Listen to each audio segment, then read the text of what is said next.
अस्सलाम वालेकुम guys, podcast पे वेलकम। मशूद भाई, क्या हाल है? सब ठीक भाई। आप बताओ कैसा रहा कल का दिन after decision, interest rate decision? Market वही 20,800 तक गई जैसे एक्सपेक्टेड था, जैसे डाला था ग्रुप के अंदर, और वहां से मार्केट ने रिट्रेसमेंट लिया। मार्केट तो यही हरामेपने कर रही है, अभी सब लोगों की ले रही है मार्केट एक पर्टिकुलर लेवल के अंदर रहते हुए।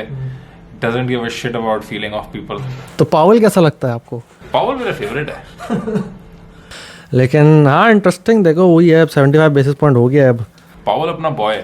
पावल जो है ना, लेकिन ये मैंने देखा, मुझे जो लगा कि उसने जो मीटिंग की उसमें थोड़ा सा मुझे सेंस ऑफ डिफीट नज़र आया उसके अंदर, पावल के अंदर, इन द सेंस कि वो इस तरह की बात बोल रहा था कि हमने इतना कुछ कर लिया, ये कर लिया, लेकिन इन्फ्लेशन नीचे नहीं आ रही, एम्प्लॉयमेंट वहीं है, कुछ भी नहीं हुआ बेसिकली।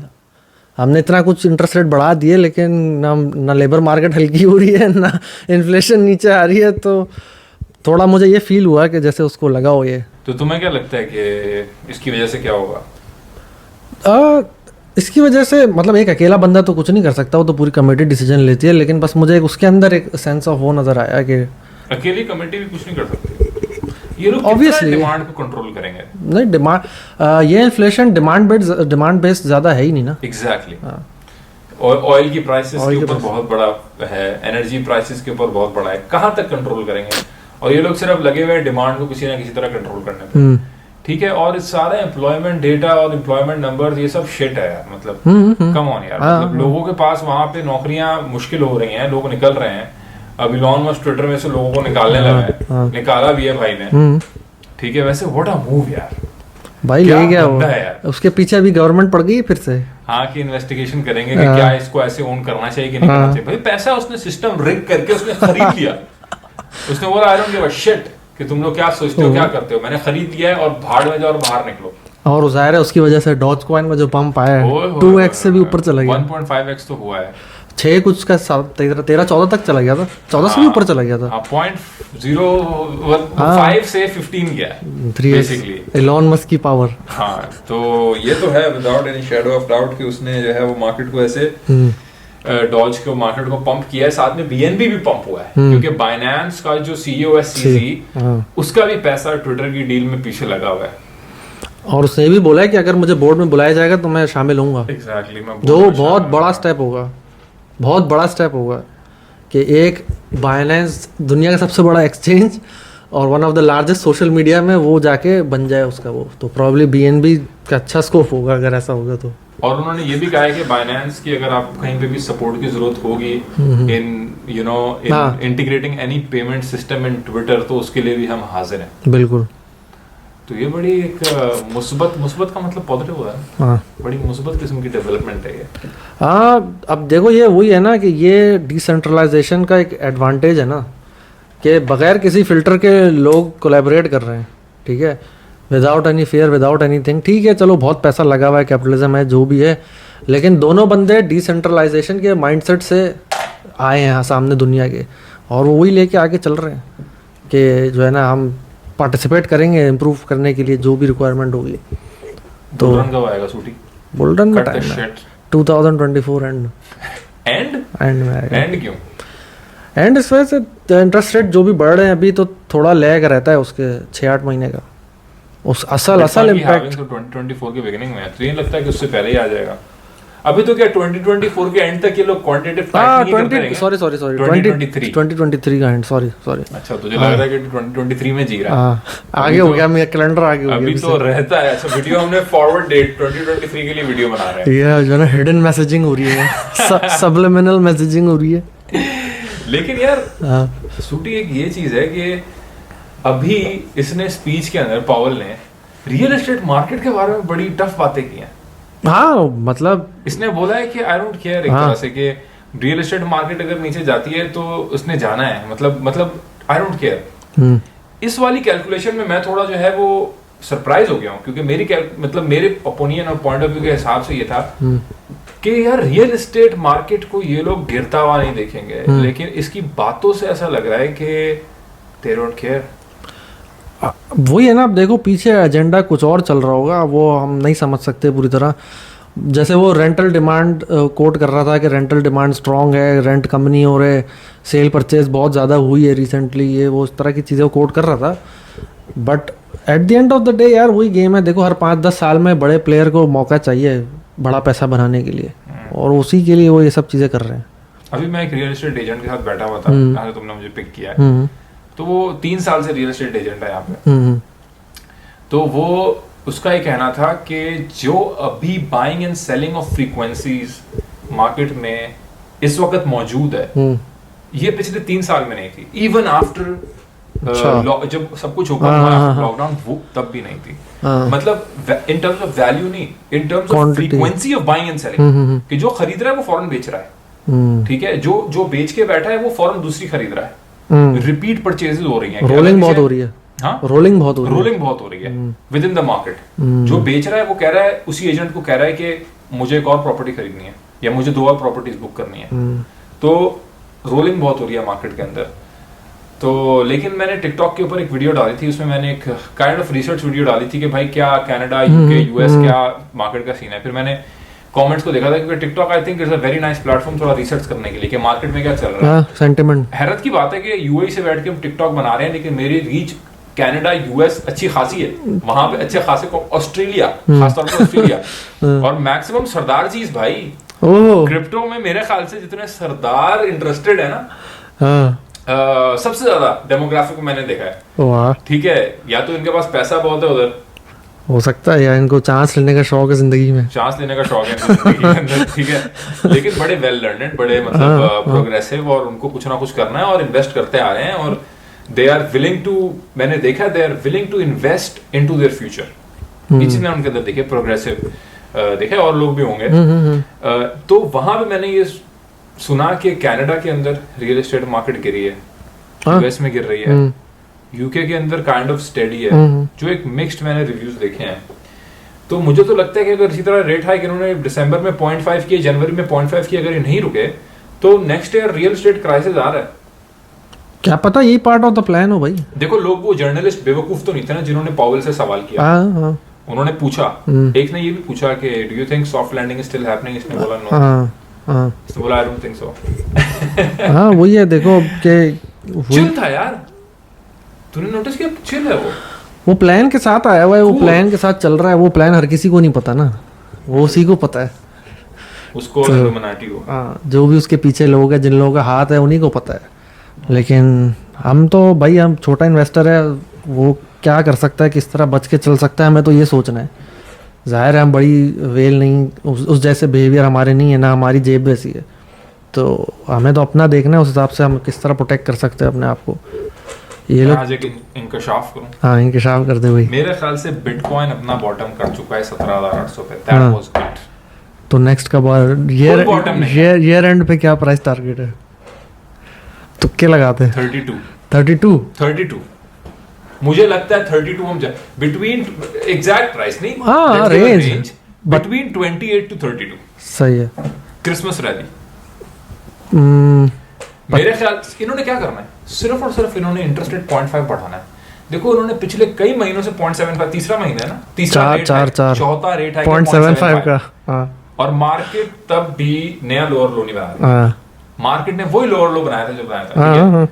तो मार्केट को सिर्फ 1.5 चाहिए, और इसने अपनी स्पीच में बोला था कि हम डेटा को देखेंगे और शायद if not next then next to next we will start the pivot. ये भी इसने बोला था शुरू में इसकी स्पीच में थोड़ा नॉर्मल था, ये एंड में इसकी हट गई सवाल सुन के हट गई इसकी, एंड में उसकी हट गई थी। इसने बोला कि ऐसी की तैसी तुम लोग बढ़ाऊंगा अब मैं और बढ़ाऊंगा। हाँ, तो मुझे लगता है अगर 0.5 होगा तो पंप, ओ हाँ, अगर मार्केट एक्सपेक्ट नहीं कर रही और 0.5 बढ़ जाए तो हाँ पंप बहुत होगा, बहुत बड़ा पंप आएगा। स्टॉक मार्केट का क्या सीन? वो भी नीचे ही चल रही है अभी, नैस्डैक 10,700-800 के करीब चल रही है, 10,450 कुछ लो था, तो वही चल रही है नीचे, अंडर प्रेशर चल रही है मार्केट। लेकिन अगर एब्सोल्यूट वैल्यू में देखो तो बिटकॉइन ने एक्चुअली डॉलर के अगेंस्ट स्ट्रेंथन किया है, क्योंकि बिटकॉइन गिरा नहीं, 20,000 से भी नीचे नहीं गया। हाँ वही है, हाँ, बल्कि पिछले जून 16 था ना, जून 16 को 17,600 था बॉटम, समथिंग लाइक दैट। तो वहां से आज हम ऊपर ही हैं। हाँ, रिसेशन, हाँ वहां से हम ऊपर हैं। इन्फ्लेशन, जो एनर्जी क्राइसिस, जो स्टॉक मार्केट है वो बहुत ही शायद थोड़ा सा ही ऊपर होगा, 1% शायद। जून 16 के लो से, या 2-3% नीचे होगा, बहुत मेजर फर्क नहीं है। मैंने कहीं न्यूज में पढ़ा था, आई डोंट नो कि कितनी ये बात ठीक है नहीं है, कि कोई billions and billions of dollar की किसी सेंट्रल बैंक ने गोल्ड परचेज किया है। गोल्ड अच्छा, आई डोंट नो अभी कितनी वो उस बात में, लेकिन मैंने कहीं आर्टिकल में पढ़ा था, मुझे याद नहीं आज ही, कि किसी सेंट्रल बैंक ने यूएस के या कनाडा के किसी वेस्टर्न वर्ल्ड के बिलियंस ऑफ डॉलर का गोल्ड बाय किया है लास्ट मंथ। अच्छा, तो गोल्ड बाय कर रहे हैं लोग। हाँ वो देखो जब क्वांटिटी ईजिंग होगी तो बढ़ेगा तो सही, गोल्ड टाइट करके, जैसे अभी नीचे आया हुआ है वैसे बढ़ेगा भी उस टाइम पे।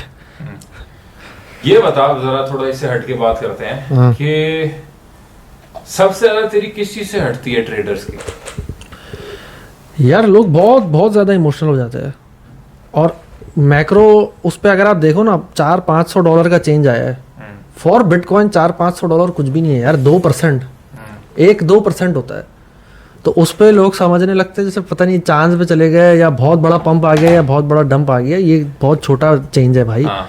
इस पे आप कुछ भी नहीं करो भाई, बैठे रहो आराम से। ये सवाल मैंने इसलिए पूछा है क्योंकि मैं इस पे कहना चाहता हूँ। देखो बात सुनो, जितने भी हो ना, जो खास तौर पे वो लोग जो हर पल पल कुछ चाहते हैं और ताहिर के पीछे लगे रहते हैं। ओवर ट्रेडिंग यार, एग्जैक्टली ओवर ट्रेडिंग एक बहुत बड़ा मसला है भाई। मत करो ओवर ट्रेडिंग यार, क्यों कर रहे हो इतना ओवर ट्रेडिंग भाई? क्या हो गया यार? दिन में एक ट्रेड ले लो बस, खत्म, अब सो जाओ, अब चिल करो। हर वक्त ट्रेड करने का मौका नहीं ढूंढो, ये बहुत बड़ा मसला लोगों का। और खास तौर पे उस मार्केट के अंदर जो मार्केट स्टैग्नेट हुई है, एक जगह अटकी हुई है, कैपिचुलेट कर रही है, अब उसमें क्या ट्रेड ढूंढोगे तुम? कितना ट्रेड करोगे? और अगर अपॉर्चुनिटी आज चली गई है तो चली गई है, अब दोबारा तलाश। तो मुझे लगता है बड़ा मसला है यार।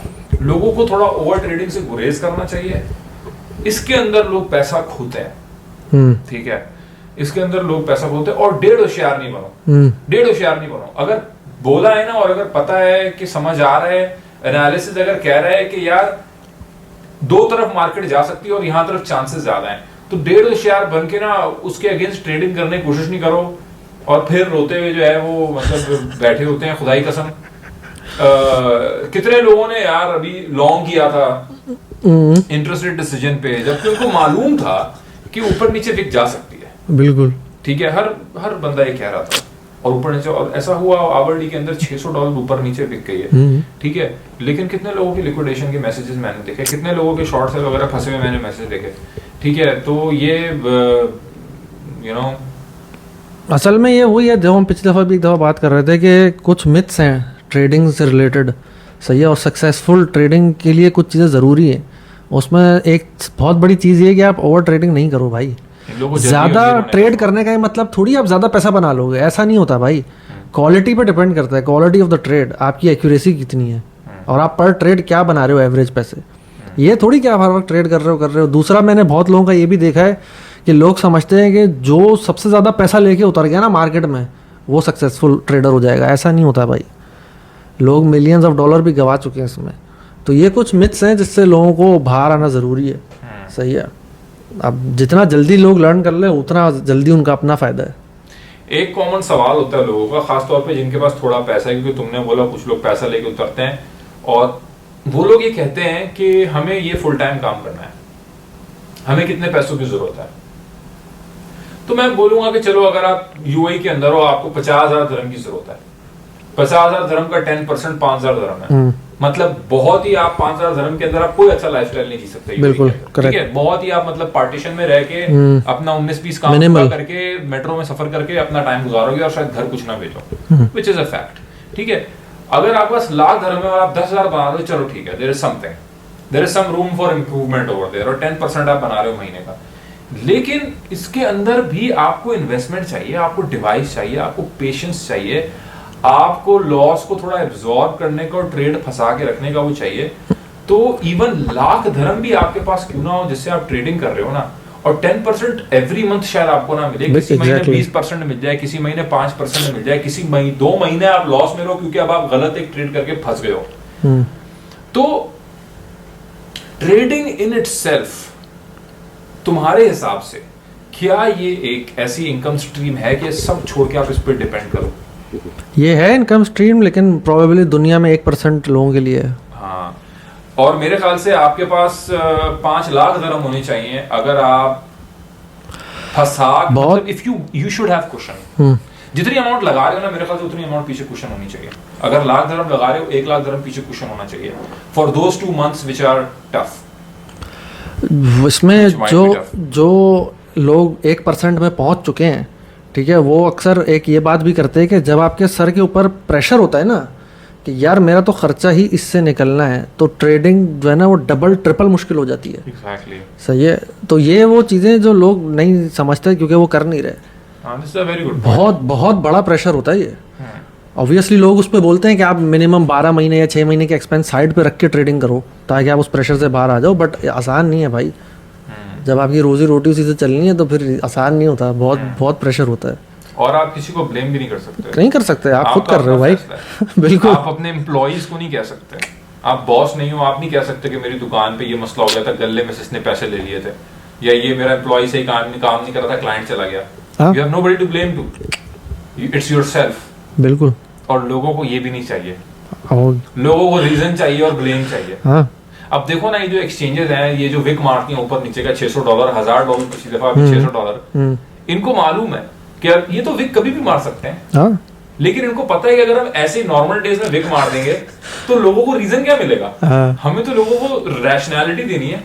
लोग बेशक पैसा खोएंगे लोग, लेकिन अगर लोगों को पता होगा कि वो जो मैंने पैसा खोया वो इसलिए क्योंकि उस दिन वो इंटरेस्ट रेट का डिसीजन था ना, इसलिए वो ऊपर नीचे विक आई है जिसमें मैं लिक्विडेट हो गया, तो they are ready to accept that liquidation, they are ready to accept that loss because they get a rationality out of it. Normal days में हो जाए तो सबसे पहले मैसेजेस क्या आते हैं? यार ये क्या, ये क्यों हुआ, डंप क्यों हुआ, मेरी पोजीशन क्लोज हो गई, पंप क्यों हुआ।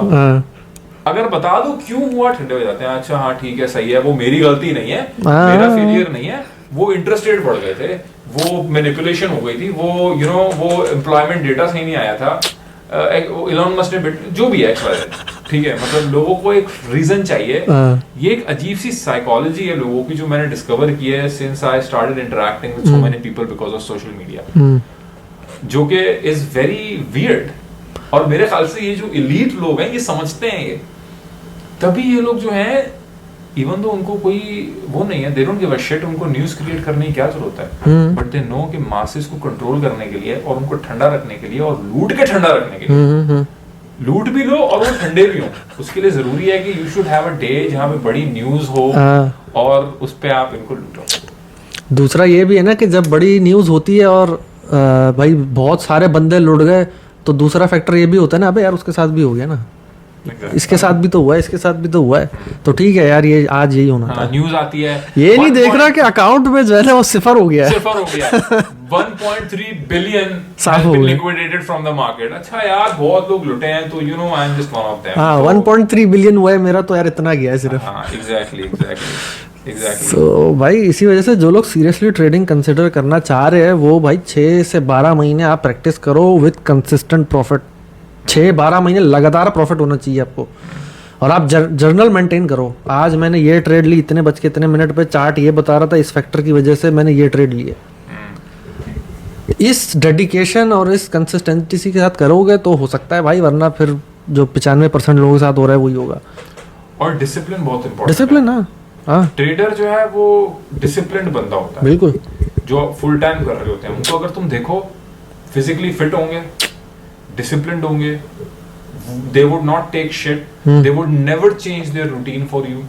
उनका एक सेटअप है ट्रेडिंग का, वो है वो अपने उस हिसाब से चलते हैं, वो अपनी डाइट का अपना ख्याल रखते हैं, मतलब वो बिल्कुल एक आर्मी लाइफस्टाइल जी रहे होते हैं, क्योंकि उनको पता है कि there is no room for error, बिल्कुल there is no excuse at all। ठीक है, मैं किसी के ऊपर नहीं जा सकता। हाँ, तो it's not easy, please guys, it's not easy। Job कर रहे हो और अगर सही है, चल रही है, चलाते रहो, ट्रेडिंग साइड पे करते रहो, तब तक जब तक आप, जिस तरह मशहूद ने कहा कि प्रॉपर आप एकदम मंज नहीं जाते और आपको इनसाइड आउट चीजें समझ नहीं आ जाती और साइकोलॉजी कॉइन्स की समझ नहीं आ जाती। आप ग्राफ देख के, लकीरें खींचे बगैर, इंडिकेटर्स लगाए बगैर, सिर्फ आंखों से देख के बता नहीं सकते कि यार नेक्स्ट मूव कहाँ हो सकती है। जब तक ये लेवल आपका नहीं आता ना, तुक्केबाजी में नहीं, लाइक रियलिटी में, तब तक shut up and sit at home and just go to your office। और वही बेहतर है, पैसा बच रहा है आपका, आप लॉस नहीं कर रहे। भाई zero profit is always better than loss.